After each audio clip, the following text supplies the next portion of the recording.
అర్థమవుతుందా? నువ్వు చేసే ఉద్యోగానికి నీకు ఖాళీ లేదు, నీకు ఖాళీ లేదని నువ్వు అనుకుంటే ఏమన్నా ఆయన చేసే ఉద్యోగానికి ఆయనకి ఖాళీ ఉంటుందా? ఆయన ఏమనాలి? ఆయన ఏమంటున్నాడు? దినమెల్లా చెప్పండి, దినమెల్లా ఏం చేస్తున్నాడు? వాక్యాన్ని ధ్యానిస్తూనే ఉన్నాడు. ధ్యానిస్తూ ఉంటే దేవుడు ఆయనకి ఏమి ఇచ్చాడు అంటే శత్రువులను మించిన జ్ఞానం ఇచ్చాడంట. హల్లెలూయా. తర్వాత చూడండి, ఇక్కడ బోధకుల కంటే విశేషమైన జ్ఞానం ఇచ్చాడట. ఇంకా వృద్ధుల కంటే విశేషమైన జ్ఞానం ఇచ్చాడు. ప్రియమైన వారరా, యేసు నామములో అది దయచేయును గాక. హల్లెలూయా.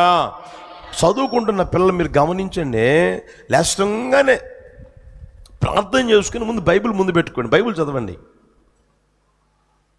లేష్టంగానే బైబిల్ చదవండి. నేను మీ ఇంటికి వచ్చినప్పుడు మీ పిల్లల్ని ఏమడుగుతుంటా?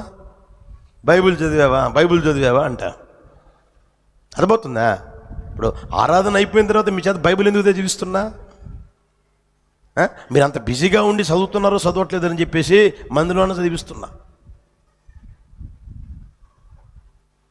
ఎప్పుడు అనమాకండి బిజీ అనమాకండి, మీరు పొరపాటు కూడా అనమాకండి. బిజీ అంటే అర్థమేం తెలిసిన? Buried under Satan's yoke. మీరు ఇంకా ఆలోచన చేసుకోండి.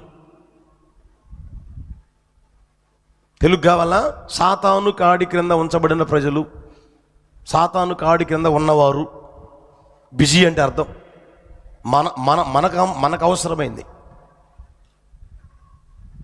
అర్థమవుతుందా? ఎప్పుడు అన్నమాకండి బిజీగా ఉండి చదవలేకపోయానన్నా, బిజీగా ఉండి ఈరోజు పేదను కూడా నీకంత బిజీ ఏంది నాకు అర్థం కాలేదు. నీకేం బిజీ? సరే బిజీగా ఉంది, ఒక అర్ధగంట ముందు లేయి అనిపించింది అనుకో. ఒకవేళ ఈరోజంతా కష్టం, అక్కడికి పోవాలి, ఇక్కడికి పోవాలి ముందుగా ప్రోగ్రామ్ చేసుకున్నాం అనుకో, కష్టం ఒక అర్ధగంట ముందు లేయి, అదే ఒక గంట ముందు లేయి. అవునా కదా? ఆ దినం ఇచ్చిన దేవుని కంటే నీకు ముఖ్యమా? ఆ రోజు ఇచ్చిన దేవుని కంటే నీకు ముఖ్యమా? జీవం ఇచ్చిన దేవుని కంటే నీకు ముఖ్యమా?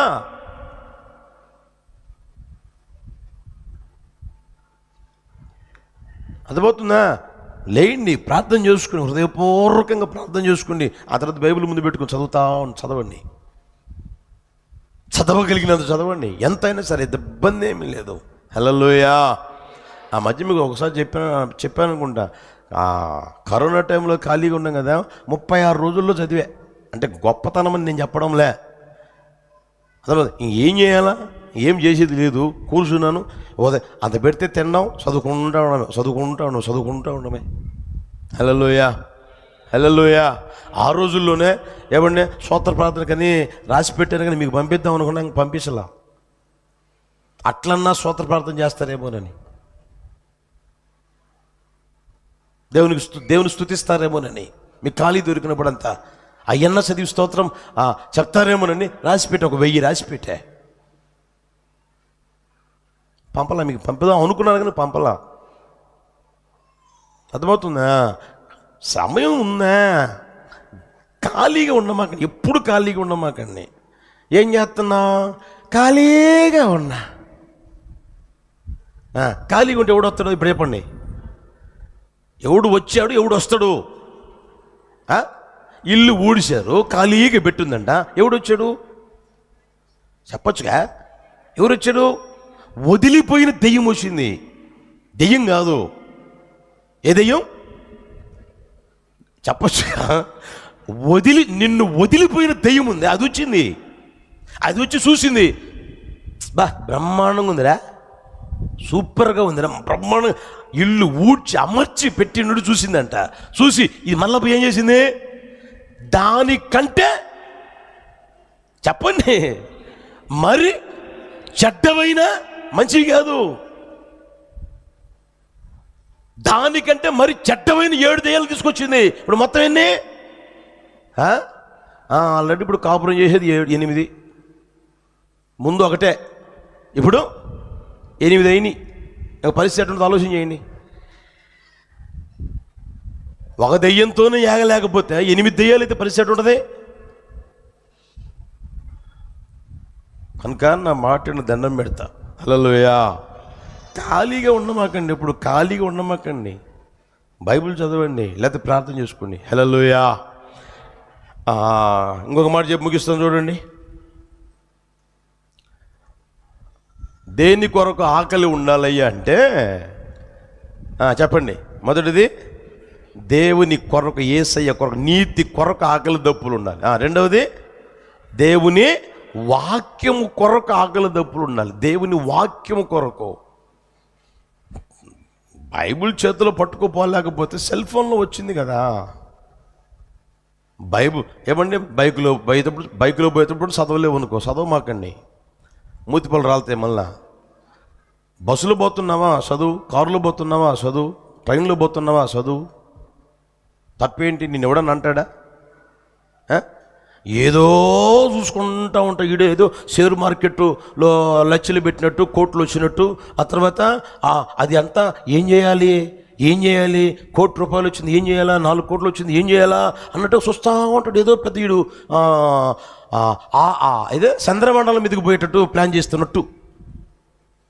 చివరికి ఏమీ ఉండదు ఆడ, దరిద్రమంతా ఉంటుంది. ఇంకా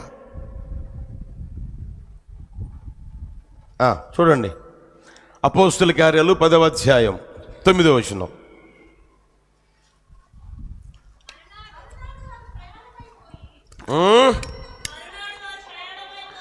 మరునాడు ప్రయాణమైపోయి పట్టణమునకు సమీపించినప్పుడు పగలు ఇంచుమించు 12 గంటలకు పేతురు ప్రార్థన చేయుటకు మిద్ది మీదికి ఎక్కెను. అతడు మిక్కిలి ఆకలిగొని భోజనము చేయగోరును, ఇంటివారు సిద్ధము చేయుచుండగా అతడు పరవశుడై, చాలు, పేతురు ఆ ఇంటికి వచ్చాడు. ఆ ఇంటికి వచ్చి కాస్త ఆకలి అయితే ఉంటే తిందాం అనుకున్నాడు. ఆ ఇంట్లో వాళ్ళు సిద్ధం చేస్తామని చెప్తే ఆ సిద్ధం చేసే ఆ టైంలో ఎక్కడికి వెళ్ళాడు చూడండి, అక్కడ చూడండి. మిద్ది మీదికి ఎక్కి ఏం చేస్తున్నాడు అక్కడ? పేతురు ప్రార్థన చేయుటకు. మీరు అక్కడ చూడండి, ఆయన ఆకలి శరీర సంబంధంగా ఒకవేళ తనకు ఆకలి వేసి ఆకలి అవుతుంది అంత పెట్టమ్మా అని అంటే ఆమె దగ్గర లేకపోగా సిద్ధం చేస్తూ ఉంటే ఈ లోపే ఆయనకి ఏ ఆకలి పుట్టింది? కాస్త ప్రార్థన చేసుకుందాం అని మిద్ది మీదకి ఎక్కి ప్రార్థన చేసుకుంటా ఉన్నాడు. యేసయ్యకి మహిమ కలుగును గాక. హల్లెలూయా. ప్రార్థన చేసుకునేదానికి నీవు ఆకలి ఉండాలి, నీకు ఆకలి ఉండాలి. ఆకలి అయితేనే తింటావు, ఆకలి లేకపోతే తింటావా? చెప్పరావండి. కడుపు నిండు నుడికి ఏం పెట్టినా సరే తింటాడా? తినలేడు కదా. ఆకలి ఉండాలి, ఆకలి ఉంటేనే తింటావు. అదేవిధంగా యేసయ్య నీతి కొరకు ఆకలి ఉంటే ఆ యేసయ్య కొరకు ఆకలి దప్పులు కలిగి జీవిస్తావు. హల్లెలూయా. రెండవదిగా ప్రియమైన వల్ల దేవుని వాక్యం అంటే ఆకలి ఉంటే ఏమంటే ఆ ఆకలిలో నీ వ్యక్తిగత జీవితం ఏం చేస్తుంటే దేవుని వాక్యాన్ని వింటానే ఉంటావు, దేవుని వాక్యాన్ని చదువుతానే ఉంటావు. మూడవదిగా ప్రియమైన వల్ల ఎంతగైతే ప్రార్థన చేసుకోవాలని ఆకలి నీకు ఉంటే నువ్వు ప్రార్థన చేసుకుంటానే ఉంటావు. ఆకలి ఉంటే, ఆకలి లేకపోతే చేయవు. ఎందుకు చేస్తావు? ఎవరు చేయరు. ఆకలి అనేది ఉండాలి నీకు. తప్పకుండా నా ప్రభు కలుగు చేయును గాక. హల్లెలూయా. ప్రార్థన చేసేదానికి నీకు ఆకలి ఉండాలి ప్రియమైన వలన. ఆ ఆకలి ఏమండి నిన్ను ఎంతసేపు ఆడు సిద్ధపరుస్తూ ఉంటారో, ఆ ఇంట్లో వాళ్ళు సిద్ధపరుస్తూ ఉన్నారో అంతసేపు ఆయన ప్రార్థన చేస్తానే ఉన్నట్టు. అంటే ఎంత ఆకలి కొని ఉన్నాడు చూడండి. ప్రార్థన చేద్దామని. ప్రార్థన అనేది ఏంటి? దేవునితో సంభాషించడం. అర్థమవుతుందా? నీలో బాధ లేదా వేదన లేదా దుఃఖమా లేదా నిట్టూర్పుల నిష్ఫల మధ్య జీవితం నడిపించబడుతూ ఉందా? అవన్నీ దేవుని సందర్భంలో చెప్పుకోవడమే కదా ప్రార్థన. నీ ఆత్మలో ఉన్న ఆ తృష్ణే కదా ప్రార్థన. అర్థమవుతుందా? నీ వ్యక్తిగత జీవితంలో ప్రియమైన వలన నీ కుటుంబం బాగుపడాలా, నీ జీవితం బాగుపడాలా, కుటుంబం బాగుపడాలా, ఏమండి నీ ప్రాంతం బాగుపడాలా, నీ కుటుంబం అంతా మందిరానికి రావాలా, ఏమండి నీ తమ్ముడా లేకపోతే నీ అక్క లేదా నీ చెల్లెలా లేదా ఎవరైనా సరే నీకు తెలుసు కదా, రాసిస్తూ ఉంటారు కదా, మా అక్క, మా అన్న, మా తమ్ముడు, మా బావ రాసిస్తుంటావు కదా, ప్రార్థనలు రాసిస్తున్నారు కదా. రాసిస్తున్నప్పుడు ప్రియమైన వలన ఆ దాహం, ఏమండి ఆ ఆకలి నీకు ఉండాలి కదా, వీళ్ళు రక్షించబడాలని ఆకలి నీకు ఉండాలి కదా, వీళ్ళ కుటుంబం ఆశీర్వదించబడాలని ఆకలి నీకు ఉండాలి కదా, మా కుటుంబం అంతా మందిరంలో ఉండాలన్న ఆకలి నీకు ఉండాలి కదా. నీకుంటే ఏం చేస్తావు? ప్రార్థన చేస్తావు. హల్లెలూయా, హల్లెలూయా. తప్పకుండా ప్రార్థన చేస్తావు. ప్రియమైన ప్రార్థనలో కూర్చుంటారు తప్పకుండా. సమయం ఉన్నా లేకపోయినా సరే దానికోసం సమయం కేటాయించుకునేలా ప్రార్థన చేస్తూ ఉంటావు. యేసయ్య అట్టి కృప దయచేయునుగాక. హల్లెలూయా. చెప్పండి బిగ్గరగా అందరూ హల్లెలూయా. చూడండి ఎంతగా అయితే ఆయన ప్రార్థన చేసుకుంటూ ఉన్నాడో, ఈలోపు ఏమండి ఒక అయ్యగారు పంపిస్తే అక్కడికి వచ్చాడు. వాళ్ళు అక్కడికి వచ్చారు, పేతురు కోసం వచ్చారు. వస్తే ఈయన ప్రార్థన చేసుకుంటూ ఉన్నాడా, అలా ఆకాశం నుంచి చెంగు దుప్పటి అలా దించబడితే అక్కడ చతుష్పాద జంతువులన్నీ కనపడితే దేవుడు అంటాడు, లేచి తిను, చంపుకొని తిను అని. అయ్యా ఈ నిషిద్ధమైనవి ఇవి నేను తినను 3 సార్లు చెప్పాడు. ఆ తర్వాత కనపడకుండా పోయింది. ఏంటి ఇలాంటి దర్శనం ఎందుకు వచ్చింది అనుకుంటా ఉంటే ఈలోపు వీళ్ళు వచ్చి, అయ్యా మాకు పెద్దయ్య గారు ఉన్నారండి, ఆయన గారు భక్తిపరుడు అండి, ప్రార్థనా పరుడు అండి, ఆయన గారు ప్రార్థన చేస్తూ ఉంటే దేవుడు నీ పేరు చెప్పాడంట, నిన్ను పిలిపించుకొని రమ్మన్నాడు, అందుకని మేము వచ్చాము, మీరు వస్తే మంచిది అని చెప్పేసి అంటే ఆయన వాళ్ళతో బయలుదేరిపోయి ప్రియమైన వాళ్ళరా అక్కడ వచ్చున్న వాళ్ళందరూ ఉంటే కొర్నేలి తన బంధువులందరినీ పిలిపించుకొని కూర్చోబెట్టున్నాడు. రావడం నన్ను ఎందుకు పిలిపించావు చెప్పు. అయ్యా ఇది సంగతి అంటే వాక్యం చెప్తా ఉన్నాడు. ప్రియమైన వాళ్ళరా వాక్యం చెప్తా ఉంటే అక్కడ చూడండి ఒకసారి 44 గమనించండి. 44 పేతురు ఈ మాటలు ఇంకా చెప్పుచుండగా అతని బోధ విన్న వారందరి మీదికి పరిశుద్ధాత్మ దిగెను. సున్నతి పొందిన వారిలో పేతురుతో కూడా వచ్చిన విశ్వాసులందరూ పరిశుద్ధాత్మ వరము అన్యజనుల మీద సహితము కుమ్మరింపబడు చూచి పేతురుతో కొంతమంది వచ్చారు. అన్యజనుల మీద సహితం దేవుడు వాగ్దానం చేసింది మనకు కదా అని వాళ్ళు అనుకుంటా ఉంటున్నారు. అక్కడ జరిగిన కార్యం వేరు, విభ్రాంతి నొందారంట. అన్యజనుల మీద సైతం పరిశుద్ధాత్మ అనే వరం కుమ్మరించబడింది అని విభ్రాంతి నొందారంటే. ప్రియమైన వాళ్ళు దేవుడు ఇతరులు చూసి విభ్రాంతి పడేటట్లుగా నా దేవుడు కార్యాలు చేయునుగాక. హల్లెలూయా, హల్లెలూయా. ఒక్కొక్కరి జీవితంలో ఒక్కొక్కరు కుటుంబంలో నా దేవుడు అంతకంటే గొప్ప కార్యాలు చేయునుగాక. ఎప్పుడు తెలిసినా నువ్వు ప్రార్థన చేయాలి. అర్థమవుతుందా?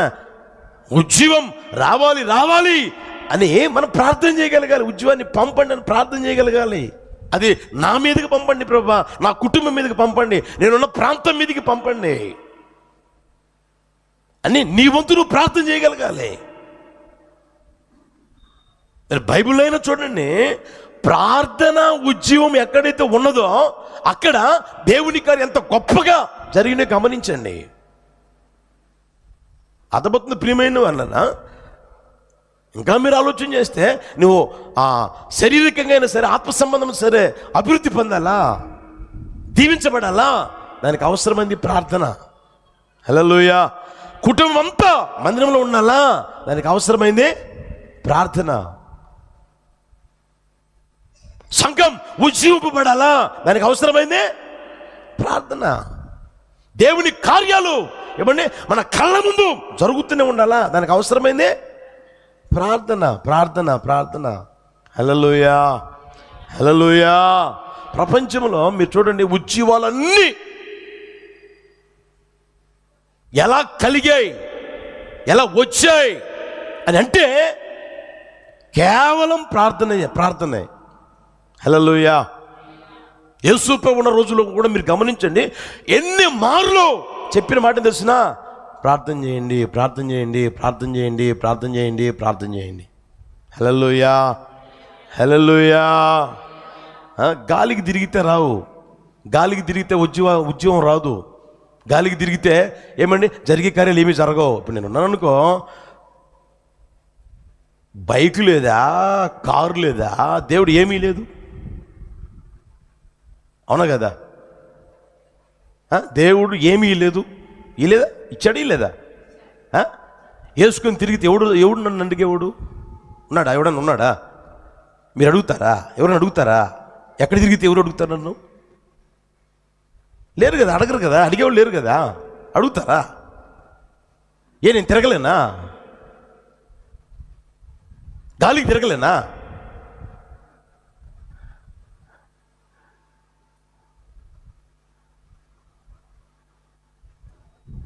అది కాదు అవసరమైంది. అర్థమవుతుంది ప్రియమైన వాళ్ళనా? అది కాదు అవసరమైంది. దేవుని కార్యం ఏమంటే మనం చూడాలి అని అనుకున్నప్పుడు, ఆశపడినప్పుడు నువ్వు చేయవలసిందంటే ప్రార్థన, ప్రార్థన, ప్రార్థన, ప్రార్థన. హల్లెలూయా, హల్లెలూయా. కనుక ప్రియమైన వాళ్ళరా, మన వ్యక్తిగత జీవితంలో దేవుని కార్యం మనం చూడాలనుకున్నప్పుడు ఏమంటే అందరూ చూసి విభ్రాంతి పడేటట్లుగా కార్యాలు చేయాలనుకున్నప్పుడు దానికి అవసరమని చెప్పండి ఇప్పుడు గట్టిగా. ఏంటది?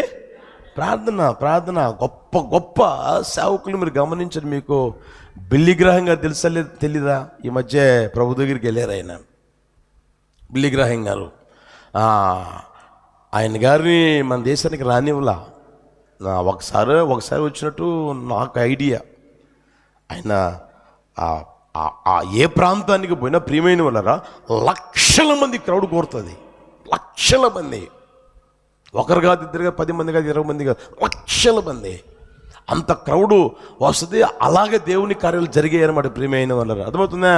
అది చూసి ఓ సేవకుడు ఆయన దగ్గరికి పోయి, అయ్యా, ఇంత ఉద్యమం వచ్చేదానికి, ఇంత గొప్పగా నువ్వు వాడబడేదానికి కారణాలు ఏవైనా చెప్తే నేను కూడా నేర్చుకుంటానయ్యా, నేను కూడా అనుసరిస్తానయ్యా, నేను కూడా సేవ చేస్తున్నానయ్యా, సేవ ఆశ్రయించమని కోరుకుంటా ఉన్నానయ్యా అని అంటే, ఆయనకి టైం ఇచ్చాడంట, ఆ డేట్ ఇచ్చాడంట, రా చెప్తాను అని.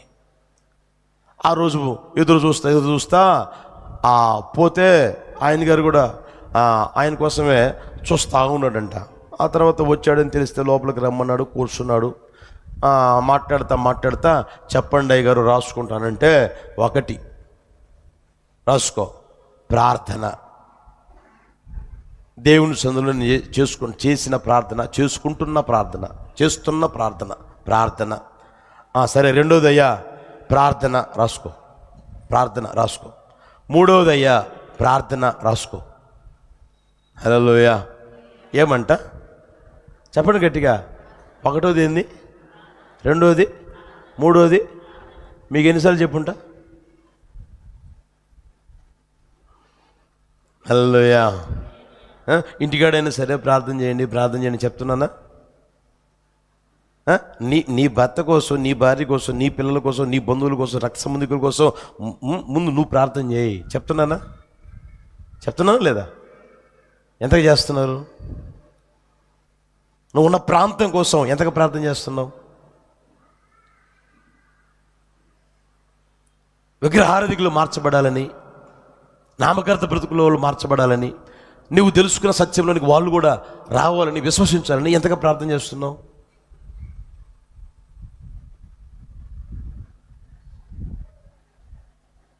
అర్థమవుతుందా? కొంచెం ఆలోచించి. మందిరంలో బుధవారం జరుగుతుందా?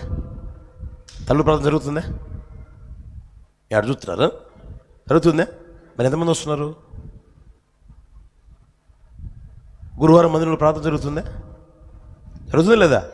ఎంతమంది వస్తున్నారు? శనివారం ప్రార్థన జరుగుతుందా? ఎంతమంది వస్తున్నారు? అంటే నీకు కనిపించే ఆదివారమేనా? మందిరం నీకు కనిపించే ఆదివారమేనా? అంటే నీకు ఎంత ఆకలి ఉంది? ప్రార్థన అంటే నీకు ఎంత ఆకలి ఉంది? సరే దూరం అన్నావు, పక్కూరన్నా ఆ పక్కూరన్నా అన్నావు, దూరం అన్నావు. నీకు ఆ ప్రార్థన ఆసక్తి ఉందా? ఆ టైం పనులన్నీ చేసుకుని ఆ టయానికి మోకరించి ప్రార్థన చేద్దాం అన్న ఆసక్తి ఉందా? ఆకలి ఉందా? అదన్నా ఉందా? లైవ్ వస్తుంది కదా, అదన్నా పెట్టుకొని ప్రార్థనలు ఏకీపిద్దాం అన్న అదన్నా ఉందా?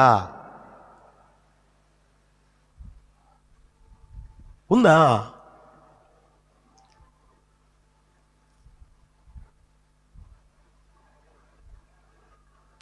కొంచెం గుర్తెరుగుదురుగాక. హల్లెలూయా, హల్లెలూయా. గొప్ప గొప్ప దైవజనుల విజయ రహస్యాలు ప్రియమైన వాళ్ళరా ఎక్కడుందంటే ప్రార్థనలోనే ఉంది. హల్లెలూయా. మనకు తెలిసి మన ఆత్మీయ తండ్రి ఎస్ఎన్ గారు ఉన్నారు. ఏమండి, ప్రార్థన చేయకుండా దేవుడు ఇంత మినిస్ట్రీని ఆశీర్వదించాడా? సేవకుల కొట్టల్లో మాకు చెప్పేవాడు, అప్పట్లో నాకు ఇంత సేవాడు ఉందిరా, నన్ను ఎవరు పిలిచారా? చెమ్ముతో నీళ్లు తీసుకొని లేమల మందిరం ఎదురుగా కొండ ఉంటుంది, ఆ కొండ మీదకి పోయి ఏమండి రెయ్యింబౌళ్ళు అలా చేతులు ఎత్తితే ఇవన్నీ ఇంతలా నువ్వు వాసి చేతులు ఇలా దిగేవి కూడా కాదంట.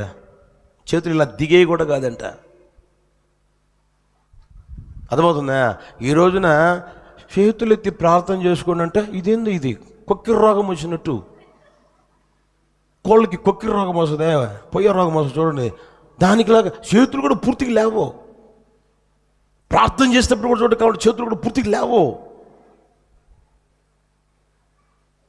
మరి ఏ రోగం వచ్చిందని నేను అనుకోవాలి, నాకు తెలియదు. ఇక కొంచెం ఆలోచన చేసుకున్నా.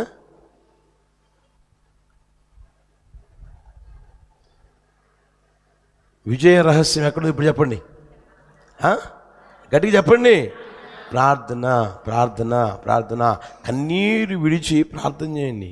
ప్రార్థన చేయడం కాదు, ఒక్క బొట్టు, నా రోజుకి ఒక్క బొట్టు నువ్వు కార్చగలుగుతున్నావా? ఆ మనస్సాక్షి నీకుందా? ప్రార్థనలో కూర్చున్నప్పుడు ఒక బొట్టు నా కన్నీరు కార్చగలుగుతున్నాను, ఆత్మను రక్షించబడాలని, నా దేశం రక్షించబడాలని, నా ప్రాంతం రక్షించబడాలని ఒక బొట్టు కన్నీరు కారుస్తున్నాను అన్న ఆ మనస్సాక్షి నీకుందా? కొంచెం ఆలోచన చేయి.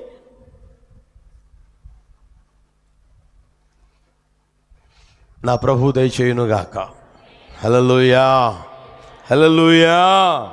కనుక ప్రియమైన వాళ్ళ పరిశుద్ధాత్మని ఉజ్జీవం మనలో, మన ప్రాంతంలో, సంఘంలో ఉండగలిగేటట్లుగా, ఆయన కుమ్మరించగలిగేట కార్యాలు జరగగలిగేటట్లుగా నువ్వేం చేయాలంటే ప్రార్థన చేయుదుముగాక. హల్లెలూయా, హల్లెలూయా. అర్థమవుతుందా? నేను సేవకు వచ్చిన కొత్తల్లో గిద్దలూరు సేవ చేస్తూ ఉండేవాళ్ళం, యోహాన్ పాస్టర్ గారి దగ్గర. పక్కలో తర్లుపాడు ఉంది, మీకు తెలుసో తెలీదు. మార్కాపురానికి తర్లుపాడు ఉంటుంది, మధ్యలో 10 కిలోమీటర్లు ఉంటుంది. తర్లుపాడులో జూన్ 30 ఎప్పుడో సభ పెట్టారు ఎస్ఎన్ గారు. మేమందరం వచ్చినాం గిద్దలూరు నుంచి, బైక్ మీద ట్రైన్లో వచ్చినాం. అంతా అయిపోయింది. ఆ తర్వాత బైక్ మీద పోదాం పదా అని చెప్పేసి ఎక్కించుకొని, పాస్టర్ గారు ఎస్ఎన్ గారి కారు ముందు పోతూ ఉంది, మా కారు మా బండి రాజుతూత్ బండి వెనక వస్తూ ఉన్నాం. ఈలోపు గేట్ వేసేసాడు వాడు, రైల్వే గేట్ ఉంటుంది, గేట్ వేసేస్తే అన్న కారు నిలబడింది. ఆ తర్వాత మేము కూడా దిగి ఇంకెట కట్టుకున్నాం. ఇటు పెట్టుకొని చూస్తూ ఉంటే ఇట్లా అనడం, దగ్గరికి పోయి చెవి పెట్టా. మరి డబ్బులు ఇస్తే తపలా కొట్టేవాడు వస్తాడు, డబ్బిస్తే కీబోర్డు వాయించేవాడు వస్తాడు, కూలిస్తే పనిచేసేవాళ్ళు కూడా వస్తారు. అప్పుడు మేము ఆడ కొండ కొడతా ఉన్నాం, కొండ పగలు కొట్టాం, గిద్దలలో కొండ పగలు కొడతాం, మందిరం కట్టింది అది. రోజు ఉదయం లేయడం ఆలస్యంగా సుత్తి అది సమిట శానాలు తీసుకొని పగలు కొట్టుకోవడం ఇక మా పని. సాయంత్రం అయ్యిద్దాకా, ఉదయం నుంచి సాయంత్రం అయ్యేదాకా అవి పగలు కొట్టుకోవడం, మళ్ళీ సైకిల్కి బాక్సులు ఇవన్నీ కట్టుకొని మళ్ళీ స్వార్థ కుటాలకు పోవడం. కూలిస్తే పనిచేసేవాళ్ళు కూడా దొరుకుతారు, ప్రార్థన చేసేవాళ్ళు దొరకరు. కాబట్టి ప్రార్థన చేయడం నేర్చుకో. యేసయ్యకి మహిమ కలుగును గాక. హల్లెలూయా, హల్లెలూయా. ఇది అర్ధరాత్రి కోట ముగిసరికి 12 అవుతుంది, తిని బయలుదేరేసరికి 1 ఆ టైంలో. మరి ఎందుకు ప్రేరేపణ చెప్పాడు నాకు తెలియదు. హల్లెలూయా, అర్థమవుతుందా? ఒకసారి గమనించండి ప్రియమైన వాళ్ళరా.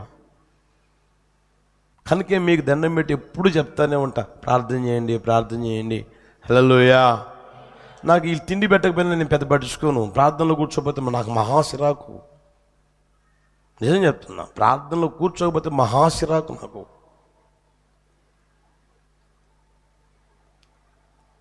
అర్థమవుతుందా? కనుక మీకు కూడా చెప్తుంటాం కదా, టయానికి ప్రార్థనకి మీరు రావడం నేర్చుకుని ఆశీర్వాదమే వేరు. నిజం చెప్తున్నా, అనుభవిస్తున్నాను కాబట్టి చెప్తున్నా, ఆశీర్వాదమే వేరు ప్రియమైన వాళ్ళ. నిశ్చయముగా నా దేవుడు ప్రార్థనాత్మతో నింపును గాక. హల్లెలూయా. దానికి నీకు ఆకలి ఉండాలా. నీకు ఆకలి ఉన్నా ప్రార్థన చేసుకున్న ఆకలి నీకు ఉండాలా. అర్థమవుతుందా? ఎవరో వండి పెట్టి తీసుకొచ్చి పెట్టి తినరా తినరా, తీయగుందిరా, పుల్లగుందిరా, తర్వాత ఇంకేంటిది అంటారుగా మేము, భలే ఉందిరా, పుల్లగా ఉంది, తర్వాత తీయగా ఉంది, ఇంకోటి ఏంటది ఒకరుగా ఉంది, చాలా బాగుంది తినరా. ఏం తింటాడు వాడు? తినబుద్ధి కాకపోతే, ఆకలే కాకపోతే. అవునా కదా? నీకు ఒక ఆకలి ఉండాలి. నా ప్రభుది దయచేయును గాక. నీకు లేకపోయినా నా దేవుడు కలుగు చేస్తాడు, మీద కలుగు చేస్తాడు. అక్కడ ఏమని రాసింది? మొట్టమొదటి చదివామే, ద్వితీయోపదేశకాండం చదవండి 8:3. త్వరగా ముగించేస్తా.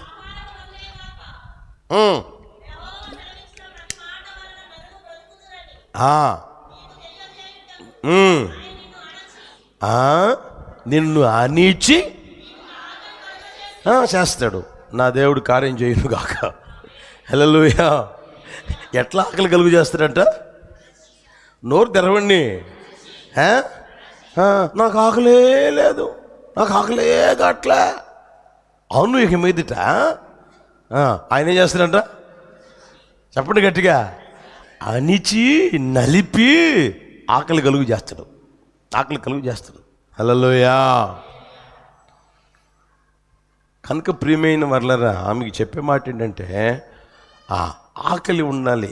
దేవుని యేసయ్య కొరకు నీకు ఆకలి ఉండాలి. దేవుని వాక్యం కొరకు నీకు ఆకలి ఉండాలి. ప్రార్థన చేసుకునే దానికోసం నీకు ఆకలి ఉండగలగాలి. నిశ్చయముగా ఆ కార్యం ప్రభు దయచేయును గాక.